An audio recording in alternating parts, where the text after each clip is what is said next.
Olá, pessoal. Espero que vocês estejam bem. Nós vamos iniciar agora a nossa revisão da disciplina de letramento e numeramento.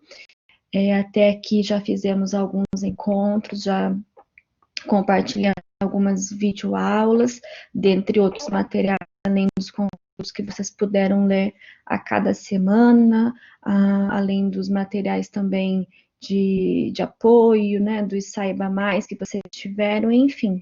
Até aqui, nós tivemos a oportunidade de nos aproximar de vários conteúdos super importantes dentro do contexto do letramento e do numeramento, e nesse momento nós vamos fazer uma síntese acerca dos principais pontos que estudamos para que possamos fechar as discussões teóricas em torno da nossa disciplina, para que vocês possam também revisitar alguns tópicos estudados, para que vocês possam ter mais uma oportunidade de pensar sobre alguns conceitos e assim, além de estar melhor preparado para quando for o momento da sua inserção enquanto profissional no contexto educacional, vocês também possam fazer uma boa prova, uma atividade de estudo 2 que está se aproximando com bastante qualidade. Bem, então vamos iniciar a revisão da nossa disciplina de letramento e numeramento. Antes de tudo, nós precisamos situar que estamos falando de linguagem. Quando eu falo em letramento, por exemplo, nós estamos falando de um universo que está totalmente ligado à linguagem. E a linguagem, nós precisamos, antes de tudo, ressaltar que ela não se refere apenas ao português, não é? Apenas aquilo que nós estamos acostumados a estudar na escola, na disciplina de língua portuguesa, por exemplo. É muito mais que isso. A linguagem, ela se refere, antes de tudo, ao meio pelo qual nós, seres humanos, nos expressamos nas diferentes situações da nossa vida. Existem instituições que também defendem que os animais possuem um tipo de linguagem. Entretanto, a linguagem do humano, ela tem as suas especificidades. É uma linguagem diferente. E a todo momento, você e eu estamos fazendo uso da linguagem para nos relacionarmos, para viver em sociedade, para conseguir produzir, etc. E por conta disso, nós entendemos que a linguagem, ela é uma atividade humana. E existem múltiplas linguagens. A linguagem, ela não se resume ao escrever ou ao ler, muito pelo contrário. Nós temos, por exemplo, a linguagem oral, né, que é essa capacidade, que é essa atividade de usar da fala para se comunicar com o outro. E todos os tipos de linguagem são igualmente importantes para que nós possamos, de fato, ter uma vivência de maior qualidade. Nesse sentido, dentro dessa multiplicidade também de linguagens, não é incomum, infelizmente, nós nos depararmos com alguns preconceitos em torno da linguagem, quando nós chamamos, então, de preconceito linguístico, que é aquela forma de se expressar que difere da norma padrão. Então, quando nós estamos no contexto acadêmico, nós temos uma forma padrão de usar a linguagem. Nós precisamos usar uma linguagem científica, uma linguagem que não adota gírias, uma linguagem que tem um estilo próprio de escrita, né? A escrita acadêmica, ela tem as suas particularidades. Existe uma norma padrão de escrita. Entretanto, aquelas formas de linguagem que fogem a essa forma, nós não podemos dizer que são linguagens inferiores, são apenas variabilidades dentro da nossa língua. Então, nós pensando no nosso país, por exemplo, que é um país extremamente diverso, existe uma diversidade cultural enorme. nós temos dentro do nosso próprio território nacional vários dialetos, nós temos vários sotaques, nós temos várias maneiras de se expressar. E nós não podemos ser preconceituosos e dizer que a linguagem daquela pessoa que vive em um determinado contexto, que não usa essa norma padrão, é uma linguagem inferior. Não, não é uma linguagem inferior, é apenas um estilo diferente. E nós precisamos ter um respeito para essas manifestações linguísticas. Nesse sentido, pensando no universo da linguagem, também é muito comum nós ouvirmos e nós termos o entendimento de que letramento é a mesma coisa que alfabetização. Tem-se muitas vezes um pensamento de que a pessoa que está alfabetizada é uma pessoa que também está letrada.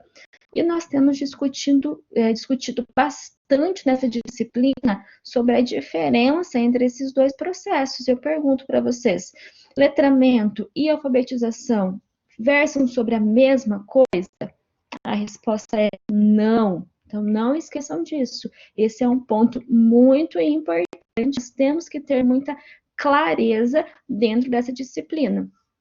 Nós entendemos que são processos que estão interligados, letramento e alfabetização estão interligados, mas são diferentes. A alfabetização, por sua vez, ela se refere à aquisição do código. Nós temos um código na nossa língua. Eu tenho um sinal gráfico que se chama letra, que é formado também por um som, que é o fonema, e nós fazemos a junção de letras e formamos sílabas, depois nós formamos palavras, formamos frases, textos, etc. E existe um código, uma maneira de usar as letras, as pontuações, etc., para então fazer esse registro escrito, para fazer a leitura. A alfabetização, ela está muito mais ligada, ela está ligada na apreensão, na aquisição da leitura e da escrita. Então, quando a gente fala em alfabetização, nós estamos nos referindo ao processo de aprender a ler e escrever. Vejam, e aqui a gente já começa a diferenciar letramento e alfabetização. Por quê? Para que nós possamos ser letrados, é imprescindível que nós conheçamos a escrita, que nós tenhamos a capacidade de leitura. Mas o letramento, gente, ele vai além da alfabetização. Eu preciso, sim, saber ler e escrever para me desenvolver nesse processo de letramento. Mas o letramento não é apenas ler e escrever, ele envolve especialmente o uso do escrever. Por quê? Nós podemos ter uma pessoa que domina totalmente o código, ela sabe ler, ela sabe escrever, mas ela não tem uma funcionalidade nisso. É aquela pessoa, por exemplo, que a gente engana um texto, a pessoa lê todo o texto, ela consegue decodificar, que é exatamente esse processo de olhar para a palavra e ler a palavra.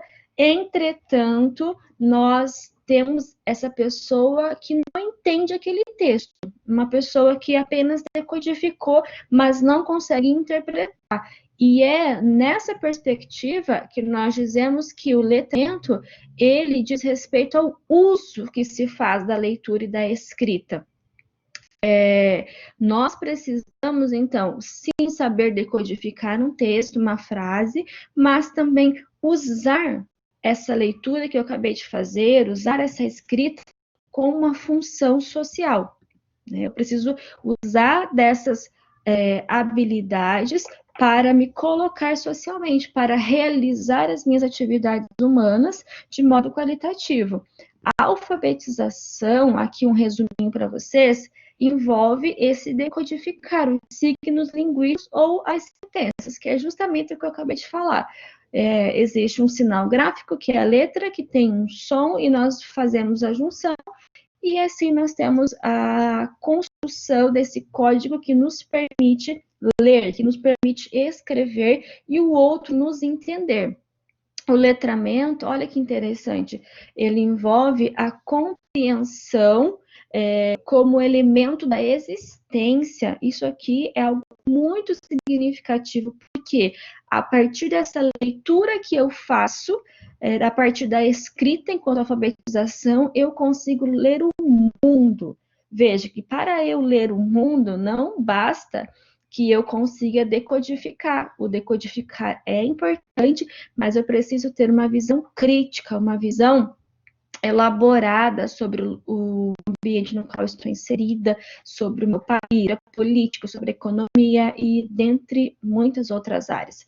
E é nesse sentido que a gente fala que o letramento é um elemento de existência, porque quanto mais letrados nós formos, quanto mais preparados criticamente nós estivermos, melhor será o nosso entendimento da nossa existência e do nosso fazer social.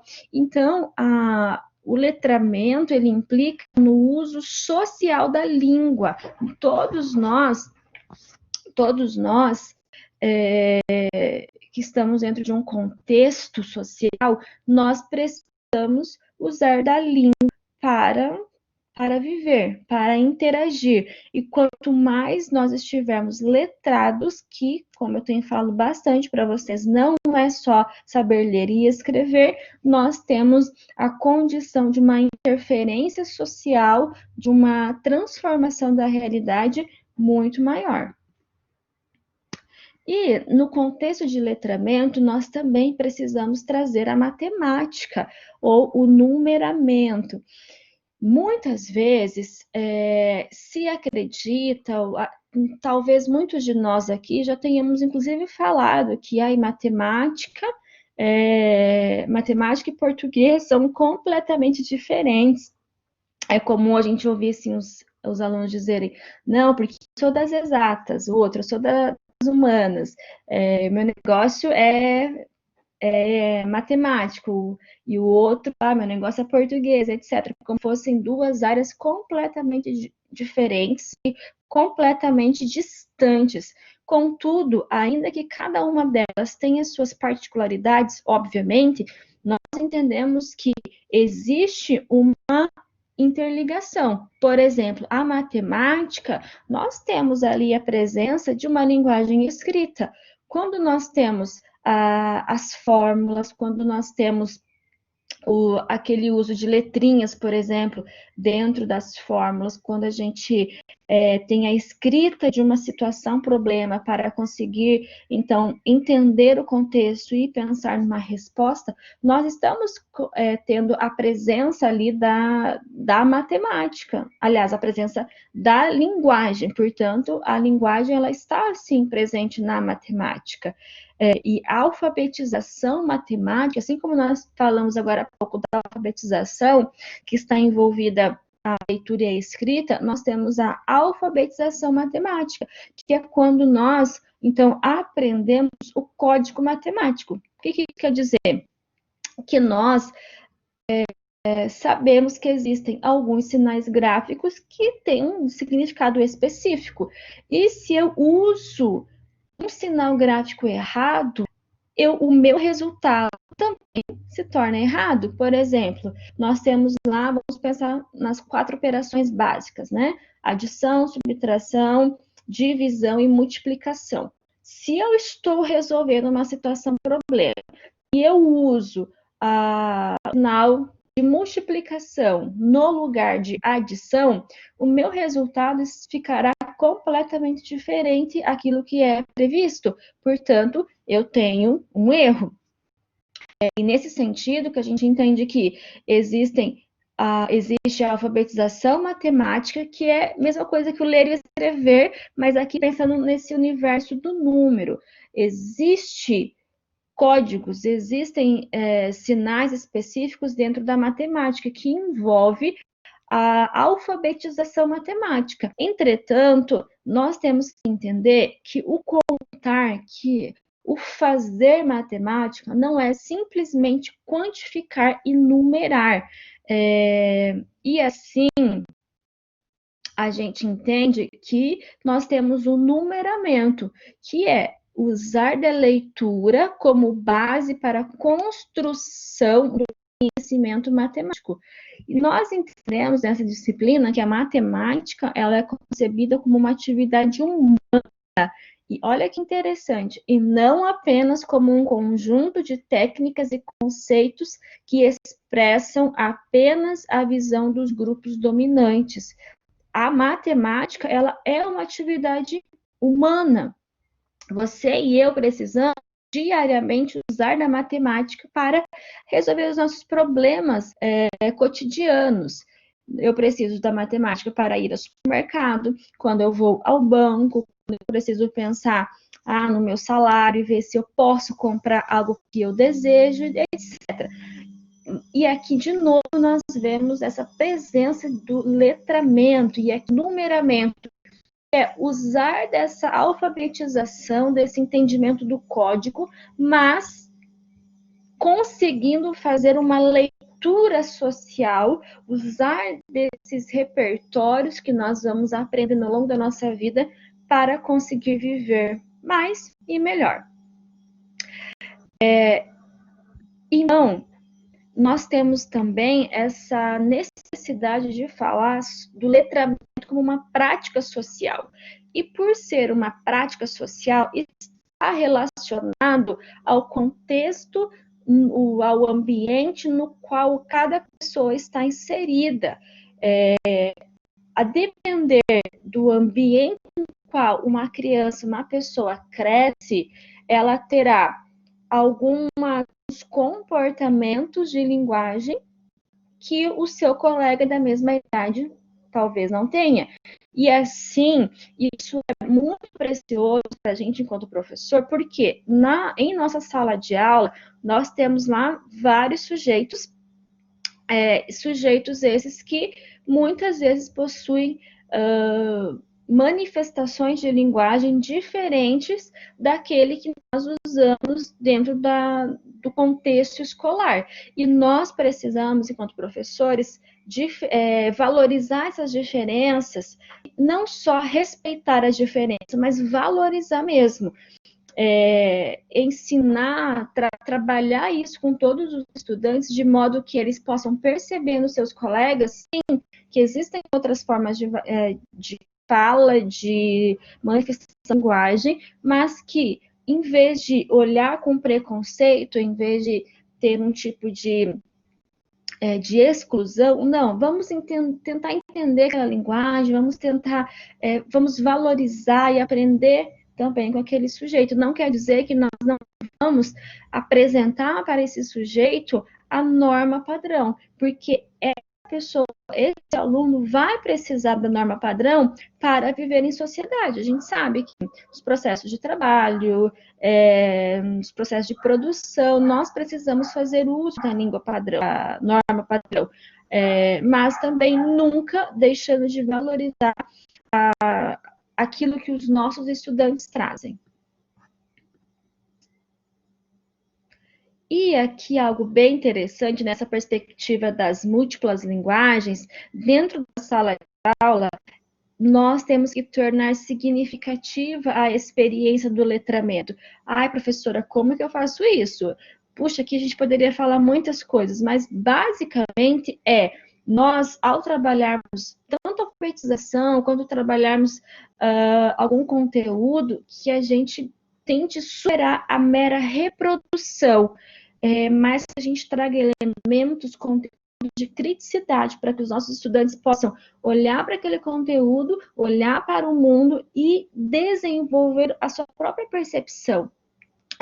Por exemplo, eu sou professora de química, vou trabalhar um conteúdo específico. Em vez de eu só ficar naquele conteúdo, eu posso trazer contextos dentro do nosso universo social que está muito evidente naquele momento, algum problema social, e eu faço uma relação desse conteúdo e incito os meus estudantes a pensar em estratégias, a pensar criticamente sobre aquele problema social a partir do conteúdo. E é uma das muitas formas que eu tenho de solicitar, de promover esse letramento.